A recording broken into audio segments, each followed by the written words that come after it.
can't say it. I'm so excited I can't say it. Clinton's going to be here in a few minutes. I'm just so excited I can't say it.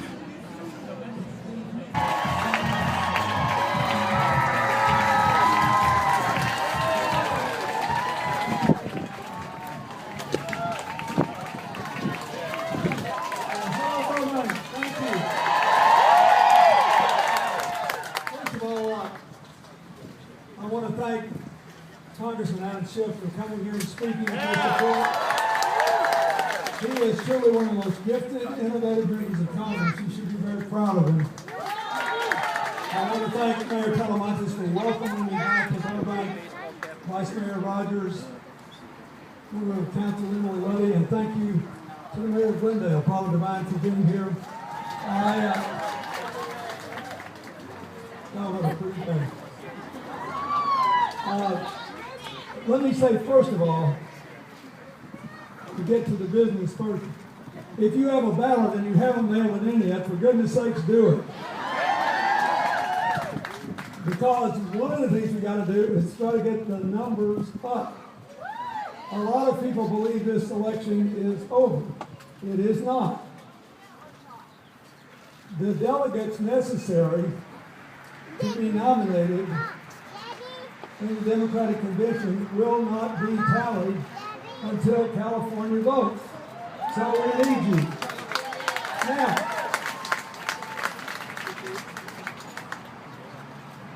yesterday Hillary gave a speech on foreign policy, and I thought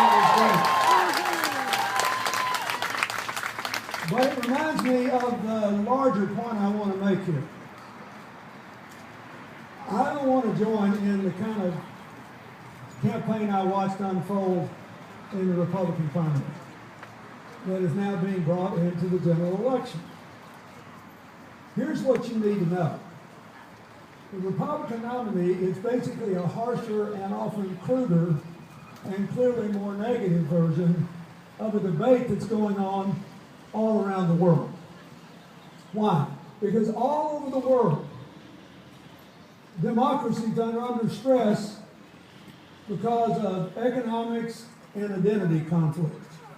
That is, everywhere, there's stagnant growth, stagnant wages, rising costs, increasing inequality, declining social mobility, and all of these conflicts over diversity. In Europe, you see it manifest in the largest refugee crisis since World War II. And here you see it in all the kind of crazy things that are being said, mostly against immigrants today. So we have a choice to make. And that is whether we're going to lead our country and the world away from this kind of politics toward an inclusive future where we have less inequality, more upward mobility, and higher income, because we work together and we value our diversity, or whether we're just going to try to build walls instead of bridges and accept the fact that we got an economy that doesn't benefit everybody, so we're just going to fight over a smaller pie. Now, America is in the best shape of any big economy in the world. We have 15 million jobs in the last 6 years. We have over 90% of our people with health care for the first time ever. In the last 3 or 4 months, finally we've seen wages start to rise again for working class and middle class Americans.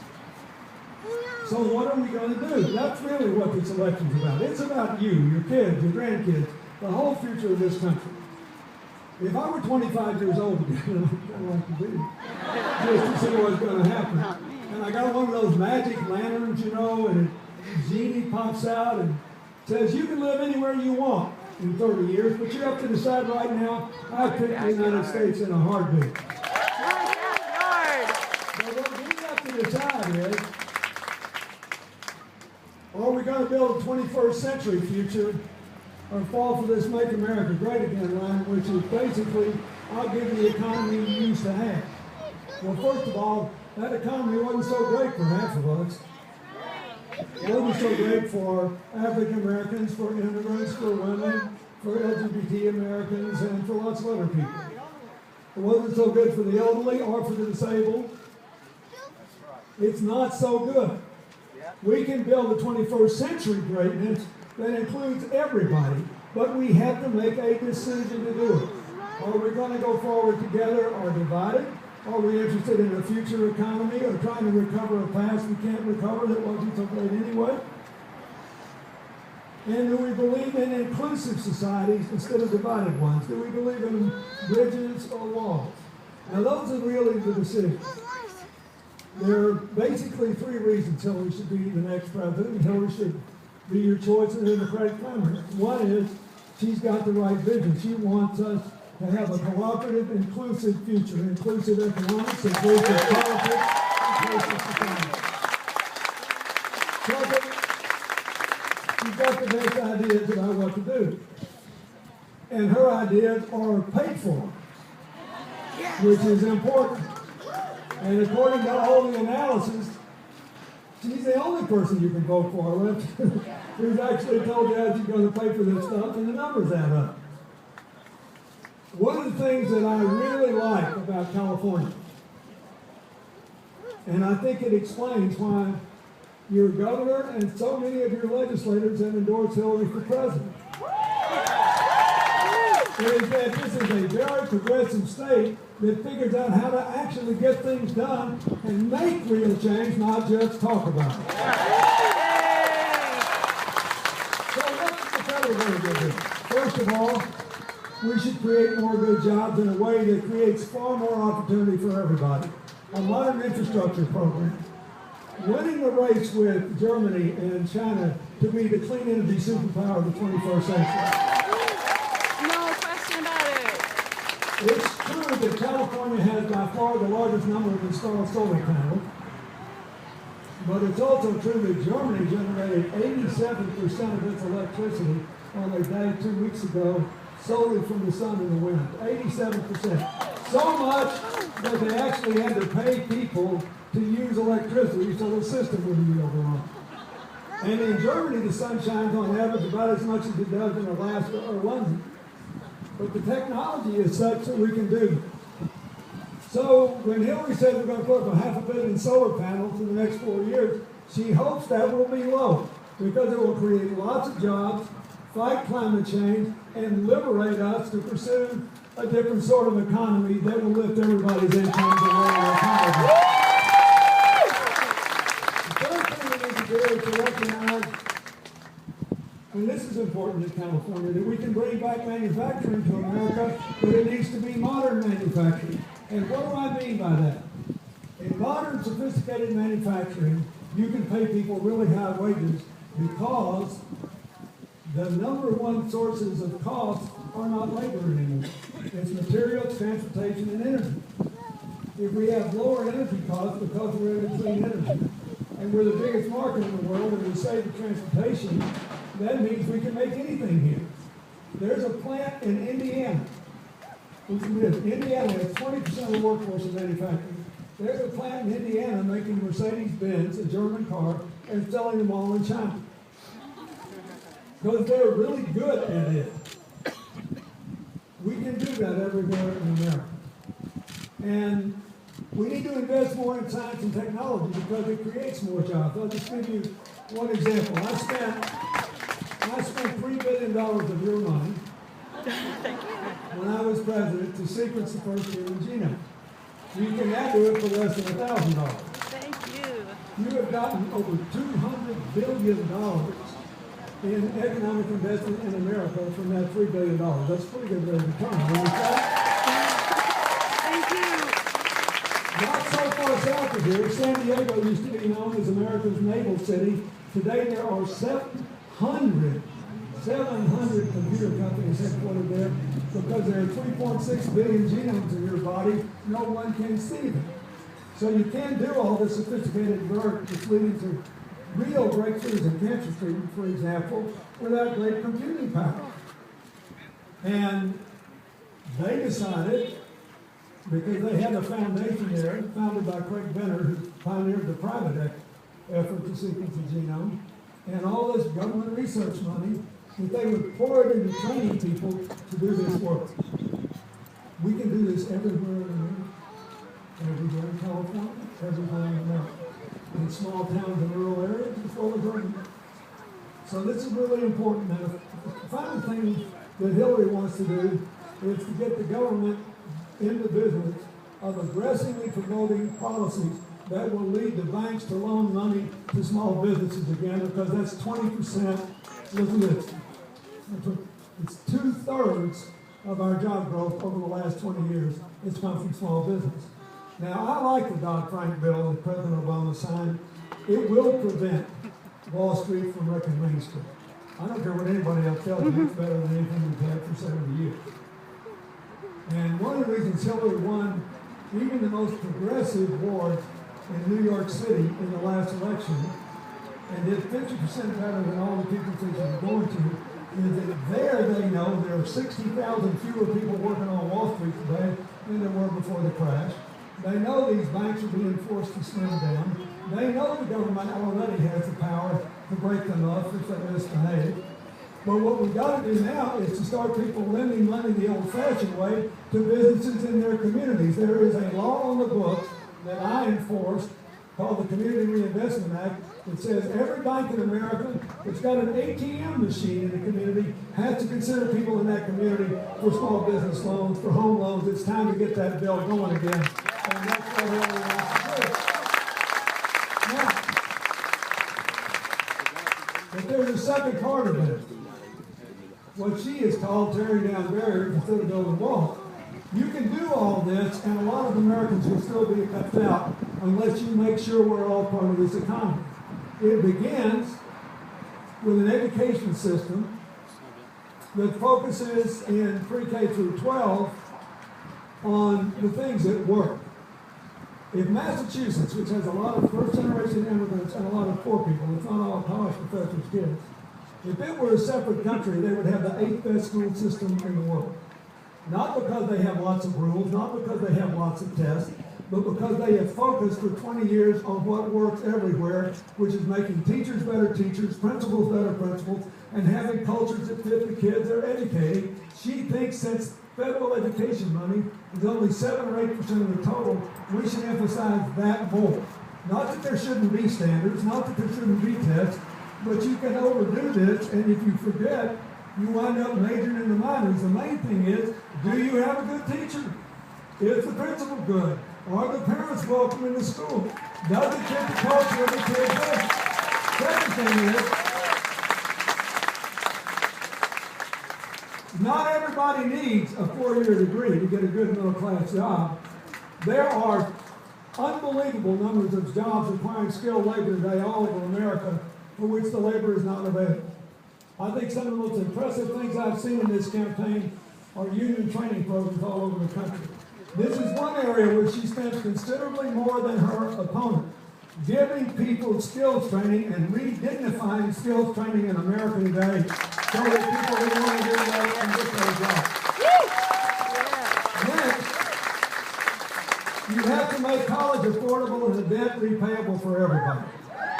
And her position, this is one of 3 differences in this primary that I think are worth exploring. It sounds really good to say, let's just give everybody free tuition at every public school in America. The problem with that is the plan requires 1/3 of the money to come from the states. I don't think California can do that. Even at Cal Berkeley, only 13% of their money now comes from the state government. I just don't think you can do it. There are 40 states that either can't do it or they have Republican governors or Republican legislators that won't do it. Under Hillary's plan, everybody would be able to go and graduate debt-free, not just from public schools, but from smaller private schools that cater to middle-class and working-class families and first-generation immigrants, the historically black colleges and universities, all of these groups, they should be included too. And here's the way it works. Everybody that needs free tuition gets it. If you need more, there'll be a huge increase in the Pell Grant. If you can pay a little something, you ought to. If you need to work, everybody can get 10 hours a week of work study money who needs it. That will hold down the cost of college and give income to students that will help them recover costs. And then people that can pay their way ought to do it. The most important thing is what about all the debt that's already accumulated? Listen to this. The average student debt's about $25,000. But a lot of people who say went to medical school owe $200. The largest number I've seen is $400. And that, I got a letter. Hillary and I did. We got a letter together from a person whose wife was a doctor. So she graduated with $200,000 in debt, but she took all these public service-oriented jobs, so she couldn't make much debt payment, and they kept rolling over and compounding the interest, and all of a sudden she looked around 5 or 6 or 7 years later, all she's been doing is helping people, and the debt kept getting bigger. This is nuts. So here's Hillary's plan. Simple. One, a college loan is the only loan in America you cannot refinance. That's nuts. If you can, I talked to a woman the other day, 10 miles north of this little town in New York where we live, and I've been doing business with her for 10 years, and I knew she had a kid that just graduated from college, and I said, does your son have any debt? She said, yeah, quite a bit. I said, what's the interest rate? 9%. I said, do you have a home mortgage? She said, sure. Did you refinance it? She said, of course. Did you ever buy it? I said, what's your interest rate? Under 4. This is crazy. A college loan is no less a lifetime asset than a house. Everybody in this audience today, everybody in this audience today who's under 30 has a legitimate chance to live to be 100 without the specter of Alzheimer's because of the progress we're making in biomedical research. Now, if that's true, and a lot of you who are over 30 are going to do that. If that's true, a college education is more of an asset for a lifetime than any house you'll ever own. So Hillary thinks you ought to be able to turn your debt into a mortgage. That is, give people 20 years to pay it off, and no matter how much they borrow, never pay more than 10% of your after-tax income a month, ever. And that's if you owe in the upper reaches. If you owe less, you can pay less. So you would get this option. You could pay it off over 20 years, and anything that wasn't paid would be forgiven. And you think about that. If you just did that, everybody could move out of their parents' house. If you just did that, and you wanted to do a job over here that you love, but the job you have pays more, and you think you can't make your loan payment, you could take the new job because your loan payment would go down with your income. If you wanted to go borrow money to start an organic bakery or some other small business, you're toast today. If you got debt, you have no credit rating. But you wouldn't be in trouble if this were the system, because if, like most small business people, you didn't make any money the first year or so, you wouldn't know anything on the debt. This would release the energies of millions of young Americans, so we could all rise together. We could have inclusive prosperity again. It would really matter. And she also had, in her plan, an opportunity for people who are more or less the national average to get rid of it in a hurry. If you do 2 years in AmeriCorps and 1 year of any other kind of service-related work, over and above your income, you get $23,500 tax-free. You throw it against the debt and get rid of it. Now, just think about this. This would bring a lot more people into the economic mainstream of America and do it in a hurry. There are other things we need to do. There are areas that are so depressed and have been for so long, people won't invest in them unless there's a dedicated amount of federal investment. She wants to dedicate 10% of all of our development funds to areas with really high unemployment and high poverty rates, and give a huge tax credit to people who invest private investment there. This will work. We did this at the end of my term with a big bipartisan majority vote. And in the decade that ended in 2013, this bill was much more modest than what Hillary proposed. In the decade, we had 1,000 projects that created 750,000 jobs, and 88% of the money went into it. So we did it because they gave us the tax credit to do it, and we're glad we did, because people in areas that have been left out and left behind can make money for the private economy and support us all. We've got to do this everywhere. You just can't turn around. If you believe in climate change, if you want to do something about it, then you have an extra responsibility to give those people that are stuck in coal country a way to make a modern living. If you believe in a diverse society, you have to recognize that the poorest Americans are still Native Americans living on reservations without casinos, and almost every one of them could be making a fortune today out of the fact that the sun shines there and the wind blows there. There's something wrong in Wyoming, for example, where a billionaire, and I praise him for doing this, but a billionaire sets up this massive wind farm and sells wind energy to California and is making so much money out of it he can afford to actually pay to build a modern transmission line where the electricity can be hooked up to something powerful enough to take it. Meanwhile, in Wyoming and in Montana and in the Dakotas, there's more than enough wind blowing and enough sunshine to electrify America, and because nobody has helped them build the infrastructure, they can't do it. They can sell it to you too, and you could make that 30% renewable energy standard here look like peanuts. You could go to 40, you could go to 50 if you had everybody working with you in California and around. Hillary wants to leave these people in the driver's seat, not in the back seat of America's economy. And that's the right thing to do. Let's talk about two or three other things. The most important thing we can do in this whole area is to quit fooling around with cheap politics on immigration and pass immigration reform. Enforce. This is crazy. There are 11.5 million undocumented people in this country who are either in school or at work right now. They are living with 5.5 million other Americans who every day wonder, are the kids going to be kicked out of school? Are the parents going to be torn up? Will the families be divided? This is crazy. We have fooled with this long enough.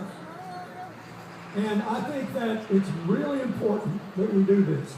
Hillary wants to make it a top legislative priority and try to get it through as soon as she can. We have got to stop doing this. One of the relatively few differences in the candidates in the primary, they voted together 93% of the time in the Senate. But they differed on two or three issues that I think are important. One was in 2007, George W. Bush had promised to sign an immigration reform bill that the late Senator Ted Kennedy would sponsor, and the farm workers were begging for it, and there's only one person in this race you can vote for who supported that immigration reform bill, Hillary. She was fought, and we should be for her on the cabinet. Let me just say a couple of other things. There are some other populations. We need to get more of these young people out of prison that are there for nonviolent offenses and put them in the workforce. They need education, training, and they shouldn't be able to be discriminated against because they've been in prison. They go for a job interview. We need to recognize that it's abysmal that veterans still have a higher unemployment rate than the population as a whole, even though many of them are trained to do things needed to be done in this economy. But let's be honest. One of the reasons is that because of the rapid redeployments, carrying on these conflicts in Afghanistan and Iraq, we have a very high percentage of them that at some point in the first year or so after they come home suffer from post-traumatic stress syndrome. So Hillary wants us to make a major effort to modernize mental and physical support facilities for returning veterans and others so that they can work and get whole. And this is really important. Give them a It is community. wrong for these people to be wandering around out of work and out of the mainstream of life when with just a little bit of help and support they could make it. The same thing is true, by the way, of Americans with disabilities. The fastest growing consumer group in the United States of America are Americans with disabilities. But you cannot consume unless you've got some money to consume with. And every place that there has been a widespread commitment to hiring Americans with disabilities, they have better attendance rates, high productivity rates, and they do great for everything they can be properly trained to do. It is time for a major effort from the White House to put people with disabilities who want to enter the workforce into the workforce. She wants to fix that. Let's not forget one other thing. There's been an enormous amount of progress in gay rights. But when 17 years ago, when I started trying to pass the Employment Non-Discrimination Act, I never dreamed that the Supreme Court would legalize marriage before it mandated equal employment opportunity. So now you've got people getting married on Saturday and get fired on Monday. It is time we said once and for all, if you can work, you ought to be able to work, and nobody should discriminate against you in the job. And finally, the only thing that can have as big an impact on this as immigration reform is stopping America from being one of only 7 countries in the world, except for California, New York, and a handful of other states, that gives no paid leave. We need to have paid leave, equal pay, and affordable child care so all the women who want to be in the workforce and have children have responsibility to do it. If you did this, believe it or not, you can pay for this in a fairly straightforward way. If we adopted what's called the Buffett rule that Warren Buffett's advocated, everybody with an income of $1 million or more has to pay at least 30% of their income in taxes. That would raise a staggering amount of money. You may find that hard to believe, but it would raise a staggering amount of money. That, closing a few other loopholes and ending a lot of these tax shelters can make a difference. The other thing we could do to help income inequality is to adopt Hillary's proposal to give a 15% tax credit to people who share profits with their employees for it, and at the same time, to stop rewarding shareholders that force people out of work because they want to make money in a year and a day. The best companies in this country, the most successful ones, give you a lot of money for investing in their stock over every 5-year period, but we let you get the maximum tax cut after holding the stock for a year and a day. So you've got all these billionaires out there playing games with stock and forcing companies to lay off workers that are making money for them just so they can have more money literally in a year and a day. Hillary said it's time to stop that. No more drop of the capital gains rate in a year. Let it phase down over 5 years and give companies more rewards for helping their workers. Now these are good ideas and they'll work. But the next thing that's really important, maybe even more important, there are 2 things that could wreck this economic recovery. That could stop us from going back to shared prosperity. One is continued political gridlock in Washington. The other is having the whole rest of the world go straight to hell. If you look at what happened in the last quarter, our economic growth was cut back to 0.5% because of all this trouble everywhere else in the world. She is the only person you can vote for who has A, got a record of getting a lot done with Republicans, and B, has the experience, the trust, and the esteem in the rest of the world to keep us safe and give us the space we need to grow.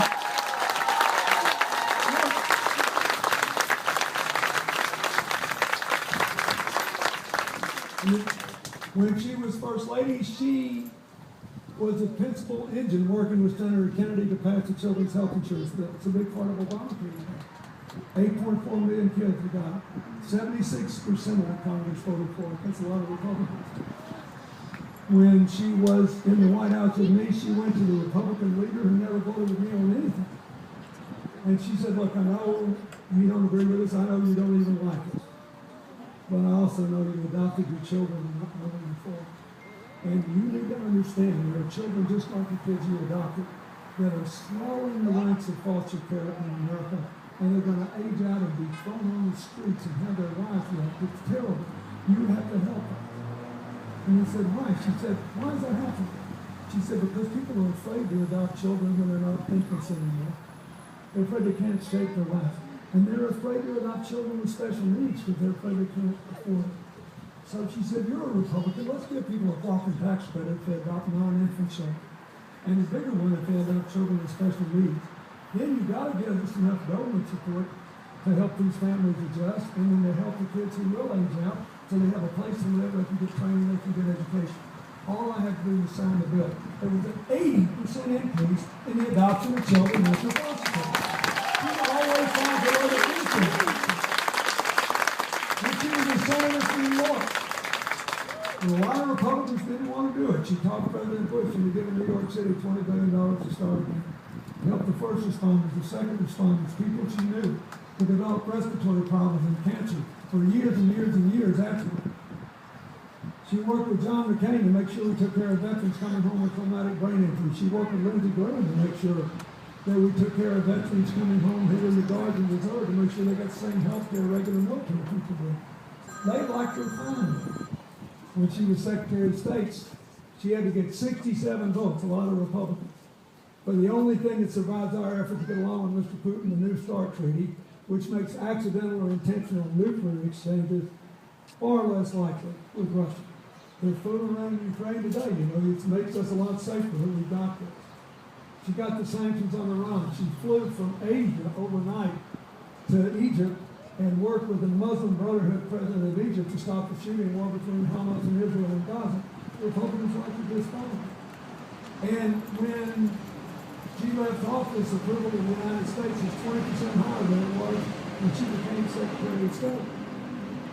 And one reason was, appropriate to California, is that she understood that we cannot win this contest we're in, manifested in terrorist incidents, without the help of American Muslims who love freedom and hate terror.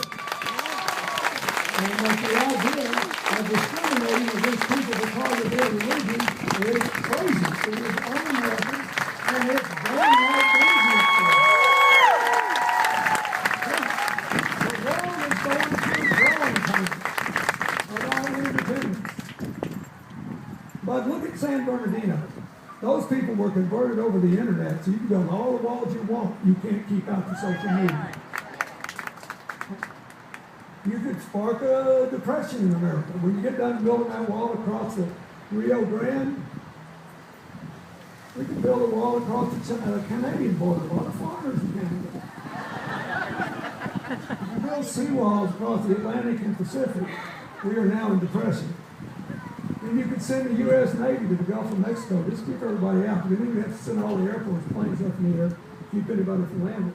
You still can't keep the social media out. We're either going to fight this battle together for what we believe in an inclusive society, in an inclusive economy, in citizenship that is empowering, not dividing.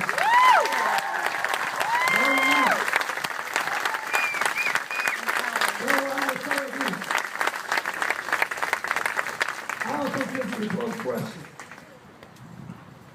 The two candidates in the primary voted together 93% of the time. Why have 90% of the people plus who served with both of them endorsed her? Why did the governor of California and most of the California Democrats in the legislature endorse her? Not because they're against him, but because they want to get something done and they think she is a real leader.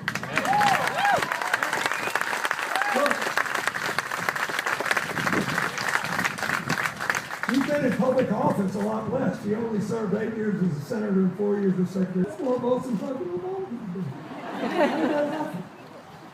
It said, because they believe past performance is a good indication of future leadership. And Hillary was in law school. You think about this crazy harpy image that Republicans have tried to cover that. Now, let me ask you this. So I met her 45 years ago in spring. Here's what she did when we were in law school. She went to Texas to register Mexican-American voters whose families had been in this country for a century or more and had never voted, have been systematically excluded from the political process. She worked on the Senate subcommittee to help migrant workers. She spent a 4th year to work at the Yale Hospital and Child Studies Center on the problems of abused children, what could be done to define what was really in the best interest of the child and do it for them. Sounds like a crazy, over-ambitious person in music. Right? Then she gets out of law school, she comes to Arkansas and opens our first legal aid clinic at Ozark Mountain and gives all these people now who are the base of Mr. Trump's campaign their first access to the legal system to get protected Then she started a group called the Arkansas Advocates for Family and Children. She brought the first preschool program we ever had anywhere in the rural South and most poor places in America from Israel. We taught children to be taught first by their mothers, so they learned to read together, they learned to count together, they learned to grow together. This is before anybody had preschool. Then she headed our education reform